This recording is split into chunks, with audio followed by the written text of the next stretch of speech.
ഇടുക്കി കട്ടപ്പനയിൽ കാട്ടുപന്നി കിണറ്റിൽ വീണു. ബേബിച്ചൻ എന്നയാളുടെ കുടിവെള്ളത്തിനായി ഉപയോഗിക്കുന്ന കിണറ്റിലാണ് പന്നി വീണത്. വനംവകുപ്പ് ഉദ്യോഗസ്ഥർ സ്ഥലത്തെത്തി കാട്ടുപന്നിയെ പുറത്തെത്തിക്കാൻ ശ്രമം തുടരുന്നു. രാഹുൽ വിജയൻ ഇടുക്കിയിൽ നിന്ന് കൂടുതൽ വിവരങ്ങളുമായി ചേരുന്നു. രാഹുൽ, എന്താണ് വിവരങ്ങൾ? കട്ടപ്പന നിരപ്പേൽക്കടയിലാണ് രാവിലെ ബേബിച്ചൻ എന്ന് പറയുന്ന ആളുടെ കിണറ്റിൽ കാട്ടുപന്നി വീണത്. ഇപ്പോഴും കാട്ടുപന്നി കിണറ്റിനകത്ത് തന്നെ കിടക്കുകയാണ്. ഇതിനെ വെടിവെച്ച് കൊല്ലാനുള്ളൊരു ശ്രമത്തിലേക്കാണ് വനം വകുപ്പ് പോകുന്നത് എന്നുള്ളതാണ് നമുക്ക് മനസ്സിലാക്കാൻ കഴിയുന്നത്.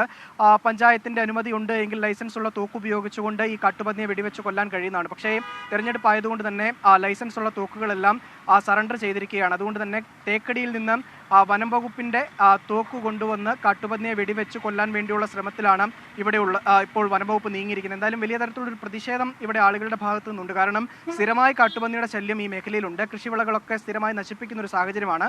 അതിനൊരു അടിയന്തര പരിഹാരം വേണമെന്നും നാട്ടുകാർ ആവശ്യപ്പെടുന്നുണ്ട്.